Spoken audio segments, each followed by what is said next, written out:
You're listening to Tony Graham here on Binjang 91.5, and it's time for Tech Talk with Matthew Diggerson. Good morning, Matthew. Good morning, Tony. Great to be talking to your Binjang listeners again. Yeah. Now, I've got a personal question for you, actually, today. Sure. Yeah. I try to make all these questions personal, heading towards you, that is. But today, do you reckon you might be becoming a dumber driver? I reckon you probably are, actually, because your car's a bit smart, isn't it?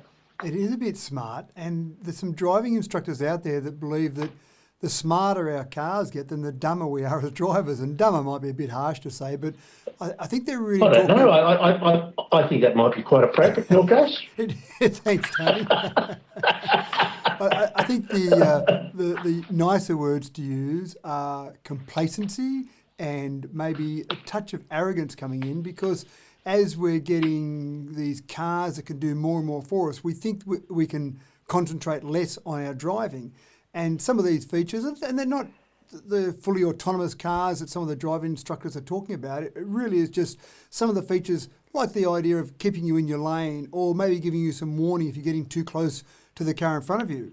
And one of the driving instructors in particular made a point that when many people that are, say, your age, my age, Tony, when we all learned to drive, we didn't have things like ABS, the tyres on our cars weren't as good, we had drum brakes in cars, so you used to get brake fade, all these features that we've got now, ABS and better braking standards, and even just some of the stability controls, we didn't have those. So as we get these extra features, we start to get a little bit complacent.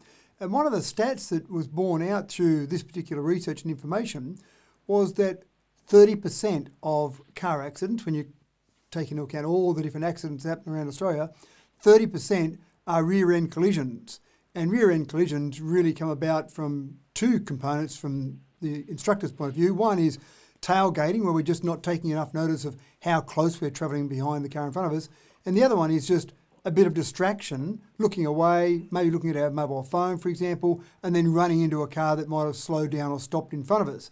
And again, people are sometimes relying on the technology warning them if they're coming too close to that car in front, so they figure they can drive just that little bit more dangerously or complacently. So it's probably not an easy solution. Maybe the solution is get to that point where we've got fully autonomous driving sooner rather than later.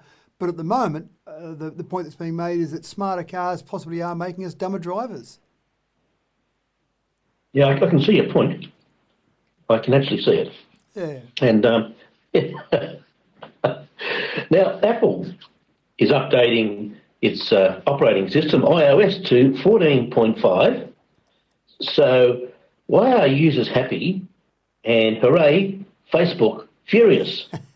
Facebook seems to be the brunt of a bit of anger at the moment, doesn't it? But yes, it does. Users are pretty happy about it because in the past, Apple has made choices for you. And one of the choices it's made is when you ask Siri, for example, to play some music, it will automatically use Apple Music, even if that's not your preferred music app. So if you're someone who prefers Spotify, for example, then you ask Siri to play some music, bad luck, it will try and use Apple Music.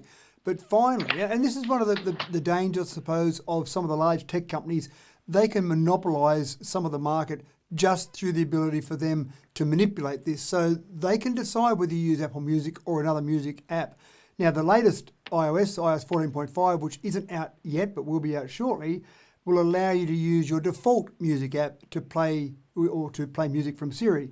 And that might seem like much, but it is significant in the tech game to allow some of these choices to be made. There have been antitrust suits over the years that have actually focused on exactly this monopolisation of power. Microsoft was in trouble many years ago for monopolisation of power, and an antitrust suit was filed against that company. So this is significant. But one of the things that's actually been very much welcomed by, I suppose, everyone around the world, maybe not Facebook, but is the ability for you to choose or make some choice about what information is actually shared with apps that are using your iPhone. So one of the things, for example, in there is that Facebook relies on information that's shared from your smartphone across to Facebook to target ads. So at the moment, you really don't have much of a choice in that. But once iOS 14.5 comes out, you can say yes or no to sharing that advertising IT, and then that will determine whether or not Facebook can really target some of those ads for you. Now, some people might like that. Some people might like the idea that they were searching for blue widgets yesterday, and then today, next thing you know, all these ads start to pop up for blue widgets. Some people get really annoyed about that. Facebook is really quite annoyed about that because it's all about hitting their advertising revenue. They've even taken out full-page ads in the Wall Street Journal complaining about Apple and saying, and this is a direct quote from Mark Zuckerberg, in saying that he needs to inflict pain on Apple because of their decision to go down this path. So interesting little battle between two tech giants, and who knows what will happen at the end of it all. I'll say it again, hooray. That may be the Yes. sentiment from many people with some of the actions of Facebook lately.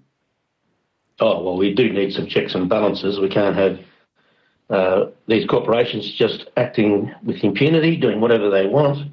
That's not how the world works. What's the saying, Well, it has Tony? been. Ultimate power corrupts ultimately. Well, it certainly does. I think that's going to change by the looks of it, so that's great.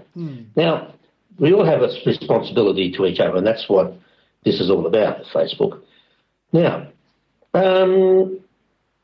WhatsApp. Now, tell me, Matthew, do you use WhatsApp?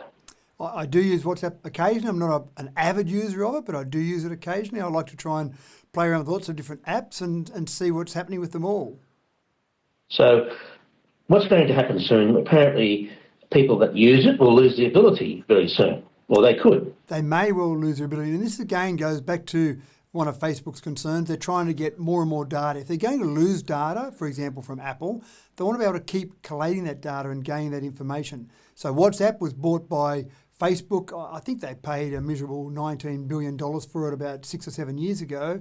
So they've been using WhatsApp or allowing users to use WhatsApp. And essentially, you've had the ability to continue to use that and do whatever you like with it. But there's a new privacy policy that they've introduced to allow them to get more information shared, surprisingly enough, with Facebook. Now, there was a deadline of the 8th of February, which has obviously gone past. But because there's a bit of a backlash, they've extended that deadline out now. And essentially, if you don't agree to the new privacy policies, the new policies that are in place in WhatsApp, which effectively allows them to share that data with Facebook, then you won't be able to use WhatsApp after May 15. Now, if you don't agree to the policy, immediately after May 15, you'll still be able to use it for calls for a short time, but you won't be able to read or send messages. And then after 120 days, your account will be deleted. So it's really putting the pressure on users of WhatsApp to accept the conditions. Now, there's a fair bit of media around this, as you can imagine. So some people are saying, whatever, I'll just tick the box, who cares? Facebook can have my data, I want to keep using it. But a lot more people are saying, delete WhatsApp and look for some other service. And interestingly enough, Elon Musk actually just said, I'm going to start using Signal. Signal's every bit as good as WhatsApp, use that. And on the back of a single tweet from Elon Musk to say use Signal, then shares went up incredibly in that. The usage went up of Signal. In fact, so many people tried to use the app that it was actually too much traffic for it, so Signal had to upgrade their back-end infrastructure to cope with the increase in demand. So I think it shows there's a fair few people out there who aren't keen on agreeing to WhatsApp's new policies. Well, let the tech wars begin. That's all I can say. And you've been listening to Matthew Dickerson on Tech Talk with Tony Graham here. And in the meantime, it's back to all the great music and Angela on Binjang 91.5. Great, Tony. We'll chat this afternoon. We certainly will.